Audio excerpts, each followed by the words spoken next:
Hello guys, আমি তোমাদের মালা চলে এসেছি আবারও একটা নতুন ব্লগ ভিডিও নিয়ে। তো দেখো, আমি সকাল থেকে ভিডিওটা কিন্তু শুরু করেছি। আর সকালে উঠে আমি মুখ ধুয়েছি, মাথা আঁচড়িয়ে ব্রাশ করে তারপরে জল খেয়েছি।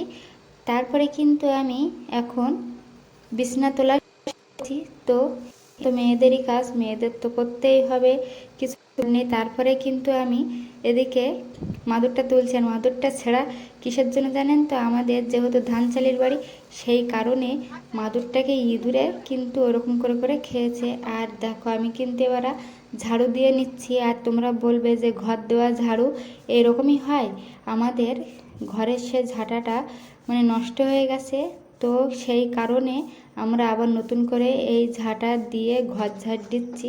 তো কিছু করার নেই, এরকম করে কদিন ম্যানেজ করতে হবে, তারপরে আমরা কিনে নেবো আবার। তো দেখো, আমি কিন্তু ঘরে বিছনা তুলে তারপরে চলে এসেছি থালা বাসন ধুতে। আর এই দিকে থালা বাসন যখন আমি হাফ মাজা হয়ে গেছে, যখন আমি ধুচ্ছি, তখন কিন্তু আমার মনে পড়েছে। তারপরে গিয়ে তাই ভিডিওটা আবার চালু করেছি, করে তাই তোমাদের দেখাচ্ছি। আর আমি কিন্তু থালা বাসন ধুয়ে এরকম উপর করে রাখি জল ঝরানোর জন্য।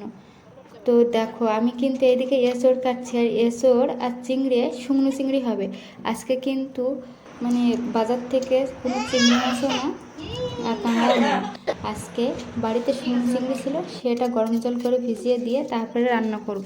আর এই দিকে যে চিতি কাঁকড়াটা দেখতে পাচ্ছ, এটা তার পরের দিন আমাদের বাড়িতে এসছিল, তাই আমরা এখান থেকে কিনে নিয়েছিলাম। আর চিতি কাঁকড়া যেহেতু মা আর আমি দুজনে ভাবছি যে চিতি কাঁকড়া দিয়ে কি কি রান্না করা যায়। তো ভাবতে আমি তো চলে এসেছি সবজি খেতে। এসে দেখো, আমি কিন্তু এখানে প্রথমে উচ্ছি তোলা শুরু করে দিয়েছি। আর উচ্ছি তুলে এখন কিন্তু সবজি খেতে এত পরিমাণে ঘাস আছে যে কোনটা সবজি আর কোনটা ঘাস বুঝতে পারছি না। তো তার ভিতর থেকে এক এক করে আমি দেখো সব রকম নিয়েছি।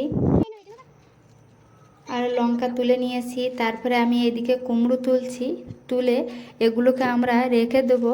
আর কুমড়ো, আলু আর পুঁই শাকের ডাঁটা এখান থেকে তুলে নেবো, নিয়ে কাঁকড়া দিয়ে চচ্চড়ি বানাবো।